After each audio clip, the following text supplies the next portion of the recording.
नमस्कार। आप देख रहे हैं क्यूवाइब और मैं हूं प्रवीण झा।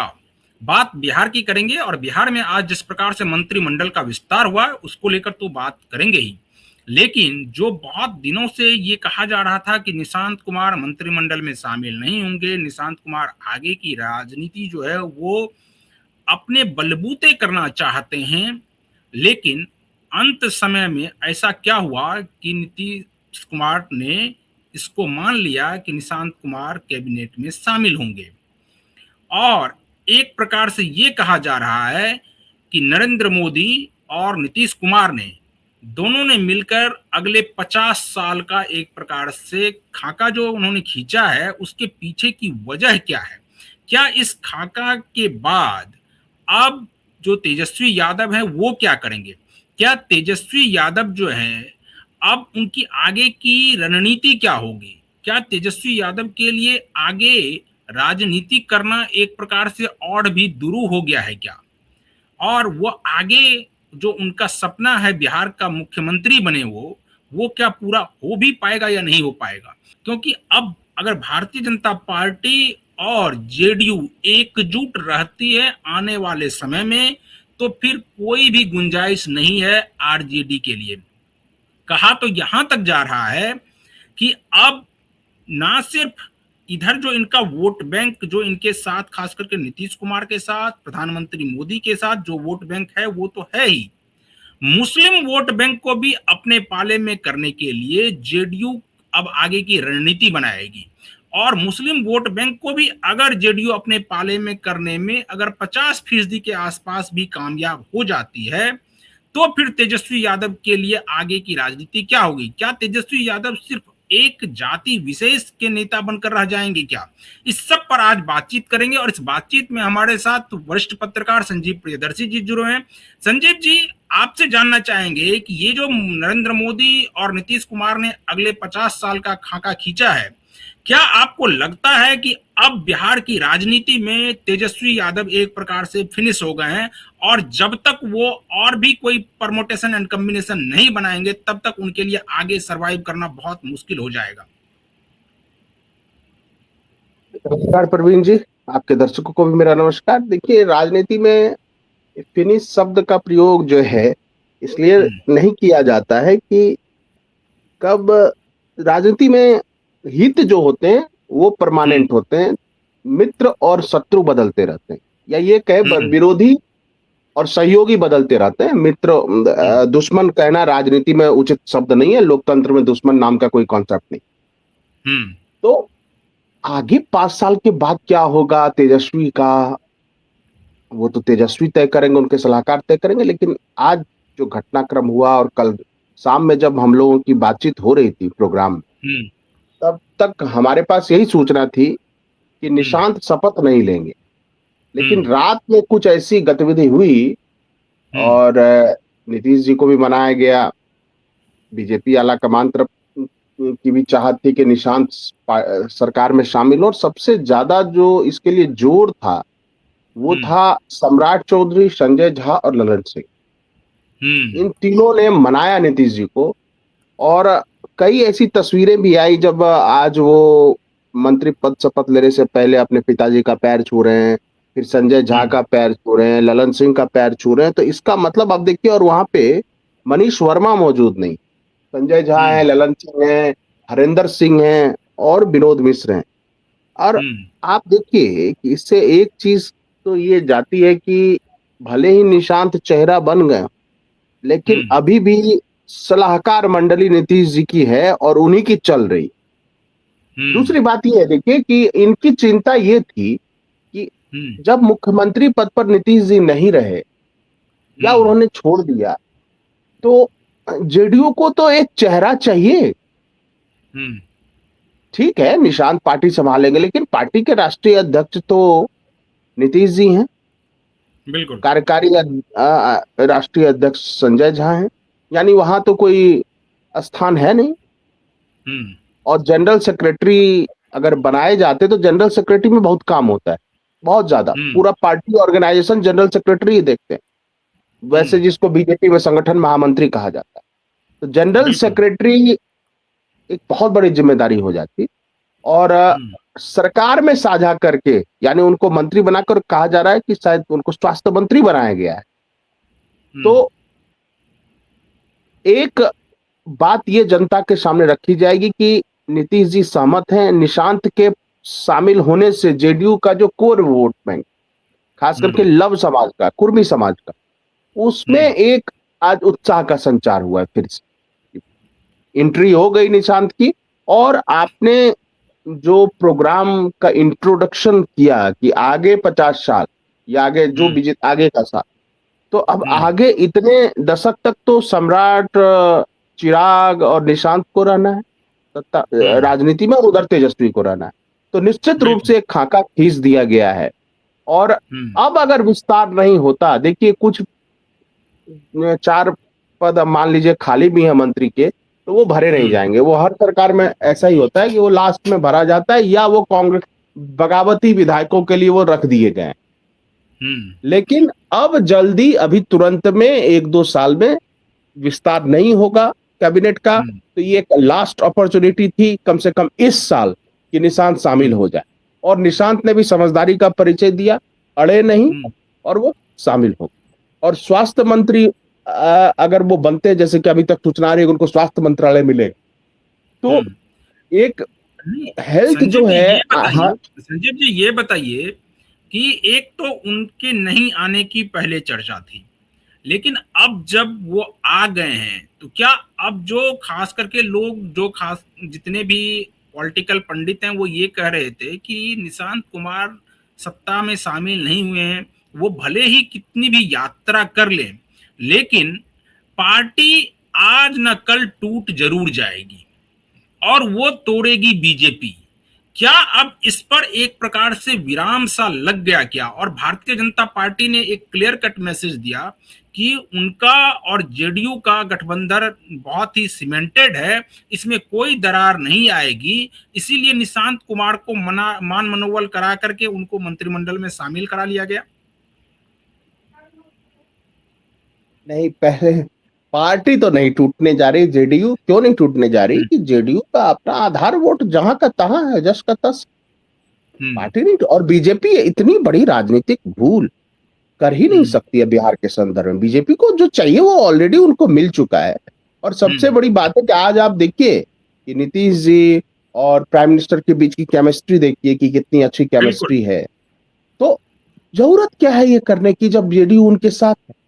और हम्म, ये भी तय जानिए कि अगर जेडीयू का लक्ष्य होगा कि निशांत हम्म, सीएम बने, और आरजेडी का भी लक्ष्य है तेजस्वी सीएम बने, तो वहां हम्म, तो बात बनेगी नहीं। बात तो यहीं बनेगी एनडीए में कि सम्राट बिल्कुल। चौधरी अगर 5 साल, 6 साल या 10 साल तक रह के अगर अगला हम्म, इलेक्शन वो जीतते हैं, तो हम्म, उसके बाद फिर संभावना बनेगी इनकी, तब निशांत की बतौर मुख्यमंत्री, और तब बीजेपी स्वीकार करेगी। अगर देखिए इतने लंबे अवधि की राजनीति में क्या घटनाक्रम होगा हाँ, उसका आकलन करना मुश्किल है।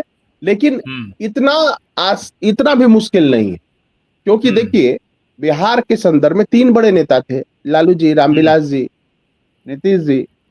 हम्म, और तीनों के पुत्र अभी सक्रिय राजनीति में। तो बिल्कुल।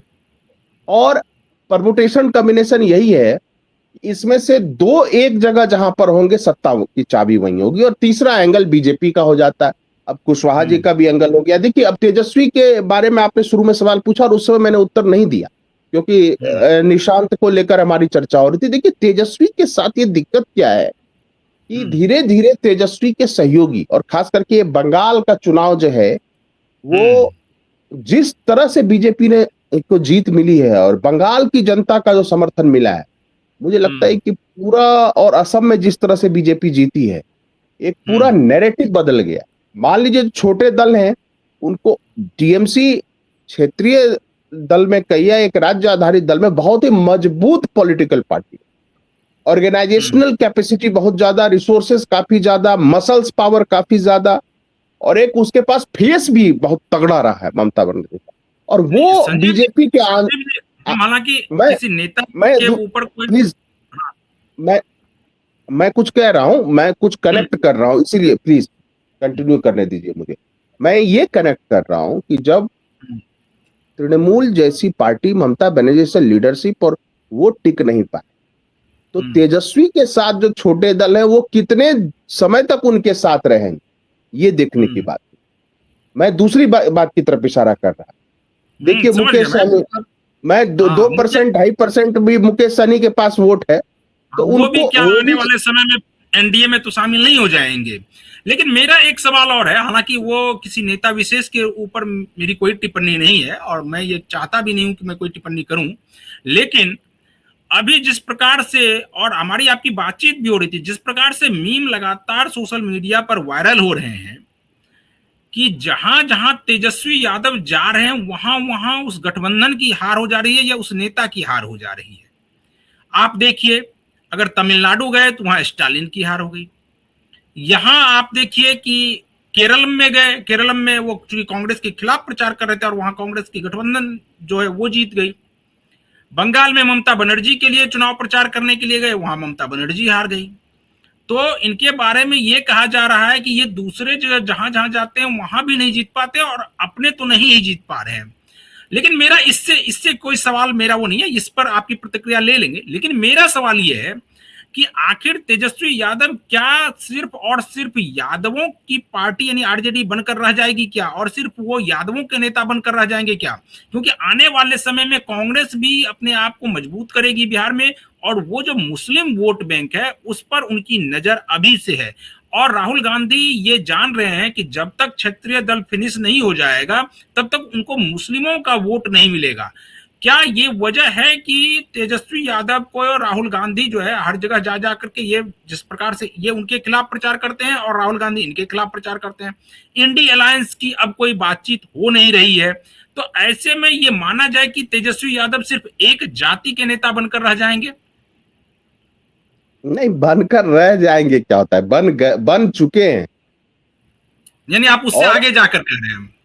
नहीं, उनके पिताजी भी जब 2005 में राबड़ी जी हारी तो कारण क्या था? यही तो कारण था कि वो मुस्लिम और यादव की पार्टी बन के रह गई। और उस जो एक पॉलिटिकल लैंडस्केप होता है वही लैंडस्केप तेजस्वी ने आगे बढ़ाया। हाँ, अपवाद है 2020 का, जब उनके साथ युवा जुड़ गए थे बेरोजगारी के लिए के मुद्दे पर। राजपूत पूरा जुट गया था, एक उनके बयान ने उनको सत्ता से दूर कर दिया, नहीं तो 2020 में तेजस्वी मुख्यमंत्री बन जाते। वो और उसके पीछे जगदानंद सिंह की पूरी एक कैलकुलेशन थी, और बहुत श्रूड पॉलिटिशियन है जगदानंद सिंह, और उन्होंने बहुत बढ़िया मैप करके हर चीज किया था। लेकिन दिक्कत यह है कि आरजेडी में कुछ ऐसे नेता हैं जो अभी भी 70 के दशक से की बात सोचते हैं, 80 के दशक और 90 के दशक। वो घूम फिर के जो एंटी फॉरवर्ड नैरेटिव पर आ जाते हैं। ठीक है, अब सोशल जस्टिस की बात है तो क्या आरजेडी को एक नया सोशल जस्टिस की थ्योरी मैप नहीं करनी चाहिए? 90 से लेकर अभी तक एक भी सवर्ण मुख्यमंत्री नहीं है बिहार में, लेकिन वो टारगेट सवर्ण को करते हैं। अब तो प्रधानमंत्री और भी नहीं है लंबे समय से सवर्ण, 2014 से तो नहीं है। तो आपका पूरा पॉलिटिकल लैंडस्केप बदल गया है, बट आपका नैरेटिव बिल्डिंग वही है। और अब तो राहुल गांधी ने जो लूज किया पूरा इलेक्शन, वो क्यों लूज किया? आप देखिए, कांग्रेस 19 से 6 पर आ गई और कांग्रेस खत्म हो जाएगी बिहार में। आपने बोला ना कि कांग्रेस बढ़ेगी, कांग्रेस खत्म होगी बिहार में। और नेशन वाइड ये रीजनल पार्टी को खत्म करते करते कांग्रेस खत्म हो जाएगी। पूछिए क्यों? क्योंकि अभी भी रीजनल पार्टी के पास कैडर है, मसल्स पावर है, एक पार्टी ऑर्गेनाइजेशन और स्ट्रक्चर है। लेकिन कांग्रेस का हर राज्य में ऐसी स्थिति नहीं है। हो सकता है राजस्थान में कांग्रेस ठीक हो, हरियाणा में ठीक हो, लेकिन यूपी में नहीं है। अगर यूपी में वो अखिलेश को फिनिश करेंगे तो अखिलेश को फिनिश करने से पहले वो खुद फिनिश हो जाए। और अगर एक बार क्षेत्रीय दल कमजोर पड़ गए तो फिर कांग्रेस के पास भी रिसोर्सेज नहीं है कि वो ऑर्गेनाइजेशन खड़ा कर। और जहां तक मुस्लिम वोट बैंक की बात है, वो दिन लद गए कब के, 2014 में ही लद गए। अब बंगाल के नतीजों ने, असम के नतीजों ने मोहर लगा दिया। मैं इसलिए कह रहा हूं कि असम में 30% मुसलमान थे, यहाँ भी 27% बंगाल में मुसलमान थे। क्या हो गया, इन्होंने रोक लिया? नहीं नहीं, आप हमारे दर्शकों को बिल्कुल क्लियर कीजिए कि किस प्रकार का मुहर लगा दिया, क्या मुस्लिम वोट बैंक शिफ्ट हो रहा है धीरे धीरे टुवार्ड्स बीजेपी? नहीं, जैसे बिहार में सवर्ण वोटर्स जो हैं अप्रासंगिक हो गए, वो दें ना दें सत्ता उस पर निर्भर नहीं करती, उसी तरह मुस्लिम जो हैं वोटर्स बंगाल में, असम में, मैं इसलिए बंगाल असम का एग्जाम्पल ले रहा हूं तो ताजा है और वहां पे मुस्लिम आबादी भी ज्यादा है। तो मान लीजिए 35% असम में था, तो अप्रासंगिक हो गए। बीजेपी अपने दम पर बहुमत ला रही है, 2/3 मेजोरिटी, 100+ एनडीए वहां पर जा रहा है, 126 में 100+ जा रहा है। तो अब क्या करना? मान लीजिए मुस्लिम वोट है भी, तो वो कुछ विधायक बना सकता है, सरकार नहीं बना सकता। दूसरी बात, बंगाल में तो देखिए, बंगाल में 2/3 मेजोरिटी आ गई, तो कांग्रेस अगर केवल मुस्लिम मुस्लिम मुस्लिम ही करती रहेगी, कांग्रेस का पवन खेड़ा यही बोलता रहेगा कि तरुण खटीक मर गया, तो कांग्रेस मर जाएगी 2029 में, बात खत्म है, फिनिश हो जाएगी। और तब जो आपने वो दिया कि 50 साल का खाका, मैं अमित शाह जी के एक पुराने बयान को याद दिला दूं, और उस समय हम लोगों ने भी इसको बहुत गंभीरता से नहीं लिया था। 2014 के बाद उन्होंने बोला था कि हम यहाँ 5-10 साल के लिए नहीं आए हैं, 50 साल शासन करने के लिए आए हैं। बिल्कुल। तो ये हमेशा देखिए, बीजेपी जो चाहती थी, बीजेपी सबको एंटी हिंदू पार्टी कहना चाहती थी, मिला जुला के लगभग सबको एंटी हिंदू पार्टी कहती है बीजेपी। और सबसे बड़ी बात है कि सनातनी हिंदुओं ने इसे एक्सेप्ट किया है, और इसको आगे बढ़ाने में, इस नैरेटिव को सबसे ज्यादा योगदान राहुल गांधी का, अखिलेश यादव का है, ममता बनर्जी का है। जी नहीं संजीव जी, इस नैरेटिव को आगे बढ़ाने में या इसको और ज्यादा प्रोपगेट करने में भारतीय जनता पार्टी के नेता इसके लिए ज्यादा जिम्मेदार हैं, या आपको लगता है कि ये नेता जो विपक्षी दल के नेता हैं ये खुद जिम्मेदार हैं कि ये इस प्रकार का आरोप अपने ऊपर ले रहे हैं और अपने को एंटी हिंदू साबित करने के लिए पूरी जोर आजमाइश कर देते हैं कि वो एंटी हिंदू है ताकि उनको मुसलमानों का वोट मिल जाए? तो ये आरोप किसके ऊपर ज्यादा जाता है? देखिए, मैं इसको दूसरे तरह से व्याख्या करता हूं। मान लीजिए विपक्षी दल तो उसी ट्रैक पर चल रहे जहां बीजेपी चाहती है वो चले, लेकिन तुरंत अगर विपक्षी दल ये यूटर्न लेंगे भी और उनको मुस्लिम भी उनसे दूर हो जाए, हिंदू दूर है ही, तो वो तो धोबी का मतलब वो वही घाट का ना घाट का। तो होता क्या है कि राजनीतिक पार्टियों या राजनेताओं के जीवन में एक पीरियड आता है सर्वाइवल मोड। मुझे लगता है कि विपक्षी दलों ने ये समझ लिया है कि 10-15 साल तक हिंदू उनको ज्यादातर कम वोट देगा, तो उनके सर्वाइवल के लिए क्या ऑप्शन है? छोड़िए हिंदू मुस्लिम एंटी, सर्वाइवल मोड में वो चले गए हैं कि भाई कम से कम विधायक सांसद तो बन जाओ, राज्यसभा तो पहुंच जाओ। तो इसके लिए वो मुस्लिम वोट बैंक का सहारा ले। लेकिन मुझे लगता है कि 4-5 साल के बाद वो भी जो वोट बैंक है वो भी उनसे टूट जाए, वो इधर उधर हो जाए। कई पॉलिटिकल पार्टीज खड़ी हो गई हैं जो केवल मुस्लिम मुस्लिम ही करती हैं। और अब जब भी समीक्षा बैठक होगी बंगाल के नतीजों की, असम के नतीजों की, कांग्रेस और तमाम विपक्षी दल में ये होता है, इंटरनल मीटिंग होती है, तब ये बात जरूर आएगी कि कहीं ना कहीं विपक्षी दल मुख्य धारा की राजनीति से ही कट गए, और ये उनकी विफलता है और बीजेपी की सफलता इसी में। संजीव जी एक बात बताइए कि एक तो आप इधर कह रहे हैं कि ये लोग मुस्लिमों का वोट लेना चाहते हैं, उधर राहुल गांधी भी लेना चाहते हैं। अगर राहुल गांधी को नहीं मिलता है तो वो किधर जाएंगे? अगर मिलता है तो उनके ऊपर बदरुद्दीन अजमल जैसे नेता ये आरोप लगा देते हैं कि कांग्रेस जो है वो तो मुस्लिम लीग बन गई है। तो आखिर कांग्रेस करे तो करे क्या, राहुल गांधी करे तो करे क्या? देखिए, बीजेपी का एक छोटा सा नेता भी राहुल गांधी या कांग्रेस के लिए अगर ये बोलता कि मुस्लिम लीग बन गई तो पूरा प्रेस कॉन्फ्रेंस होता कांग्रेस नेताओं।